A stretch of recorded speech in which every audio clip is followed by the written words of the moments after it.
कोई बहुत बड़ा स्टेशन नहीं था जहाँ से अजय को ट्रेन पकड़नी थी। सिर्फ एक प्लेटफॉर्म ही था, लेकिन ठंड की इस रात में ट्रेन इतनी लेट थी कि अजय प्लेटफॉर्म पर ही चादर ओढ़े ठंड में बेंच पर लेटा हुआ था और रह रह के घड़ी देखे जा रहा था। वक्त तो जैसे बीत ही नहीं रहा था। अभी उसे बेंच पर लेटे कुछ 2 घंटे ही हुए थे, लेकिन लग रहा था जैसे पता नहीं कितने देर से बैठा है वहां। ट्रेन तकरीबन 6 घंटे लेट थी। अभी 11:30 बज रहे थे। लेटे लेटे कुछ देर आंखें बंद करके सुस्ताया और सोचने लगा कि कैसे मुमकिन था कि ना सिर्फ उसका ये प्लेटफॉर्म बल्कि पूरा स्टेशन ही बिल्कुल खाली पड़ा था।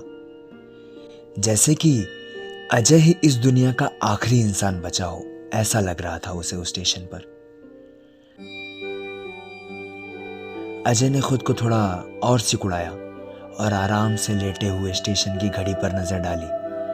तो स्टेशन की घड़ी पर नजर पड़ते ही उसने तुरंत अपनी घड़ी देखी तो उसके दिमाग में सिर्फ एक बात घूमने लगी कि आखिरकार ये हो कैसे सकता है।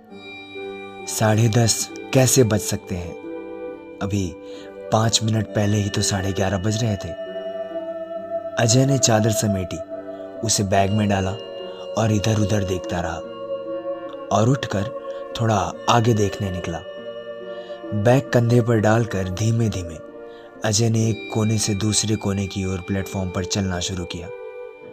प्लेटफॉर्म जैसी खुली जगह खाली हो तो कदमों की आवाज गूंजने लगती है। ये चलते चलते हर एक कदम के साथ अजय को समझ आ रहा था। अजय प्लेटफॉर्म के आखिरी कोने तक गया, लेकिन उसे वहां कोई दिखाई या सुनाई नहीं दिया।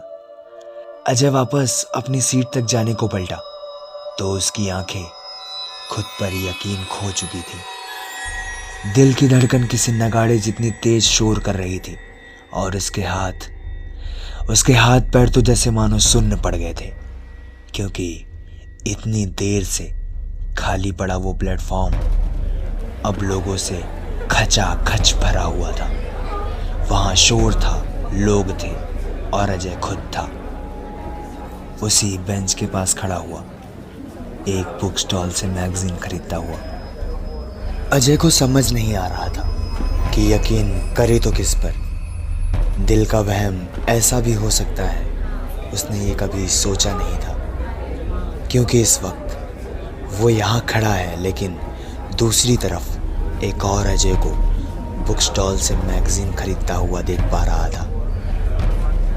अजय ने वहीं नल चलाकर ठंडे पानी के छींटे अपनी आंखों पर मारे और मुंह रुमाल से पोंछकर दोबारा प्लेटफॉर्म की ओर देखा तो अपनी आंखों पर अजय हंस पड़ा। वो प्लेटफॉर्म की भीड़ उसका वहम था, क्योंकि पूरा प्लेटफॉर्म इस वक्त खाली पड़ा था। वापस बैग लेकर गूंजते कदमों की आवाज के साथ अजय आराम से बेंच तक पहुंचा। बैग से चादर निकाली और बैग को तकिया बनाकर चादर ओढ़ के लेटा ही था कि तुरंत उछलकर खड़ा हो गया। अजय के कपड़ों पर, हाथों पर पेंट लग गया था। पूरी बेंच पर पेंट ताजा था, पर सवाल ये था कि बेंच भी वही थी और अजय भी वही था। ना कोई आया ना कोई गया, तो 2 मिनट में बेंच पर पेंट कैसे लगा? दिखाई तो वहां स्टेशन पर कोई दे नहीं रहा था, पर अचानक उसे एक आवाज सुनाई दे रही थी। कहीं आसपास ही रेडियो चल रहा था। अजय जल्दी जल्दी अपनी चादर बैग में समेटकर बेंच से उठा और बैग कंधे पर डालकर उसी खाली प्लेटफॉर्म पर बजते हुए रेडियो को ढूंढने निकला। हर कोने में झांकता, हर जगह सर्दी की उस रात में देखता हुआ अजय उसी आवाज का पीछा कर रहा था। लेकिन जब कोई इंसान था ही नहीं प्लेटफॉर्म पर, तो ट्रांजिस्टर आया कहां से? और अगर आया तो चला कैसे? प्लेटफॉर्म के आखिरी कोने पर एक बंद पड़ी टिकट की खिड़की के पास जब अजय ने देखा तो एक ट्रांजिस्टर रखा हुआ दिखाई दिया। अजय उस ट्रांजिस्टर के पास गया तो उसने देखा कि ट्रांजिस्टर पर रह रहे के सिग्नल के साथ कोई गाना बहुत हल्का सा सुनाई दे रहा था। अजय थोड़ा घबरा गया था। इतना सब कुछ झेलने के बाद उसने इधर उधर देखा तो उसका पैर नीचे किसी बाल्टी जैसी चीज से टकराया। नीचे देखा तो जैसा सफेद पेंट उसके कपड़ों पर लगा था उसी का डब्बा वहां रखा हुआ था जिससे उसका पैर लड़ा था। अजय इस वक्त कड़कड़ाती ठंड में बुरी तरह पसीने से तरबतर था। घबराहट से उसकी धड़कन बढ़ गई थी। अजय उस ट्रांजिस्टर और पेंट के डब्बे पर नजर टिकाए हुए धीमे धीमे एक एक करके अपने कदम को पीछे लेता हुआ 4 कदम जाकर मुड़ा ही होगा कि ठीक तभी नमस्कार। आज 16 दिसंबर 1960 दिन शुक्रवार। प्रस्तुत है आज के मुख्य समाचार। अजय ने बिना पीछे देखे ही सीधे स्टेशन से बाहर की ओर भागना शुरू किया और सीढ़ियों तक ही पहुंचा था कि जब भी सीढ़ियों पर बैठे 2-3 कुत्तों ने उसे बुरी तरह से भौंकना शुरू कर दिया और उसको स्टेशन से बाहर जाने से रोक दिया। अजय वहां खड़ा रहा और वो कुत्ते उस पर पूरी तरह भौंकते रहे और डराते रहे। अजय चाह कर भी उन्हें भगा नहीं पाया और घबराते हुए वापस अंदर स्टेशन पे आ गया।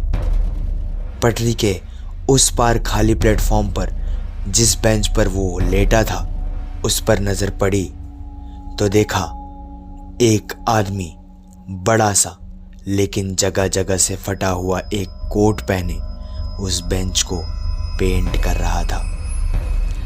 अजय दबे कदमों के साथ उसके पास गया और बोला, आप इतनी रात को बेंच को पेंट करने कहां से आ गए और इतनी जल्दी आपने पेंट कर कैसे दिया? वो आदमी जमीन पर बैठा उस बेंच को पेंट कर ही रहा था तो उसका पेंट करता हुआ हाथ रुका।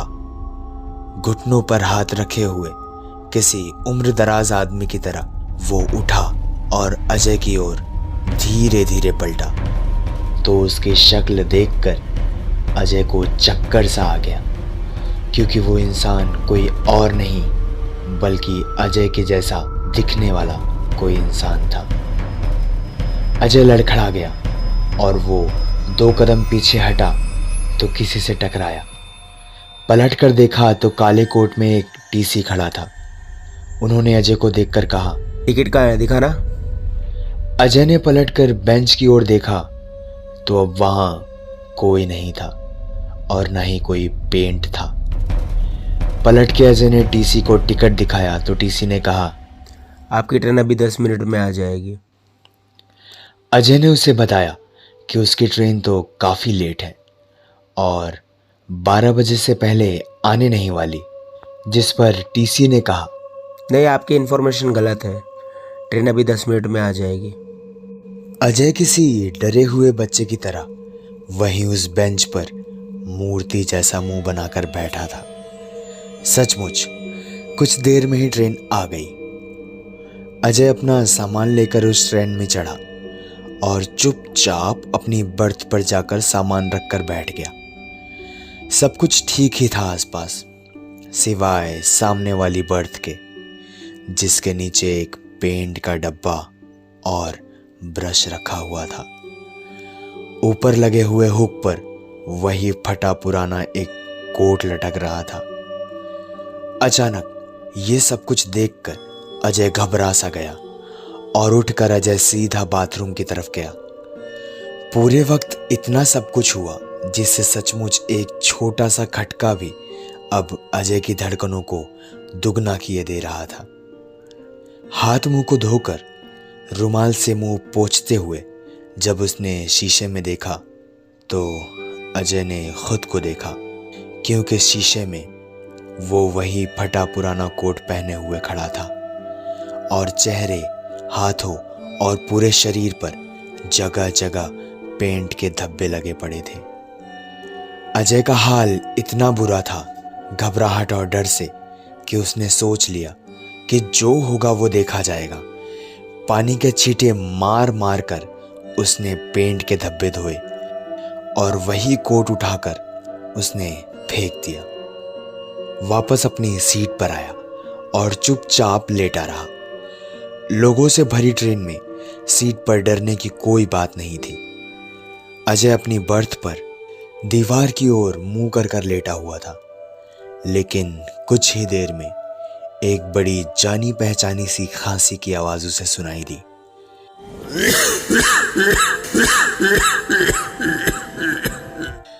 अजय एक झटके से अपनी बर्थ से उठा, नीचे देखा तो नीचे की बर्थ पर एक आदमी कोने में बैठा था।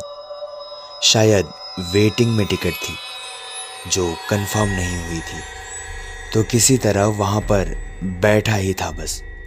तभी किसी स्टेशन पर से ट्रेन तेजी से निकली तो खिड़कियों से रह रहकर रोशनी आती रही और उसी रोशनी में उस आदमी का चेहरा साफ साफ दिखाई दिया। वो कोई और नहीं बल्कि अजय के पिताजी थे। अजय के पिताजी सीधे साधे मजदूर थे, जिनकी दिवाली के वक्त ही थोड़ी सी कमाई होती थी। बिना एक भी छुट्टी लिए रोज दिन रात काम करके पाई पाई जोड़कर उन्होंने जिंदगी भर की मेहनत से अजय को शहर में पढ़ा लिखा कर उस लायक बनाया था। वो अपनी अच्छी जिंदगी बिता रहा था लेकिन हुआ वही था जो अक्सर दुनिया में इज्जतदार और बड़े लोगों के साथ होता है, अपनी जड़ें भूलने की। अजय को भी बहुत दिक्कत होती थी अपने और अपनी बीवी के दोस्तों के सामने पिताजी के घर आने पर। माँ तो उसकी पहले से ही नहीं थी। पिताजी एक तो पढ़े लिखे नहीं थे, ऊपर से उनका लोगों के घरों को रंग करके अपनी रोटी कमाना बहुत शर्मिंदा महसूस कराता था। अजय की सबके सामने हमेशा उसकी बीवी से खिटपिट लगी रहती थी। एक दिन अजय सारी परेशानियों से तंग आकर अपने पिताजी को वृद्धाश्रम में भर्ती करवाया और अजय का घर अब सुखी था।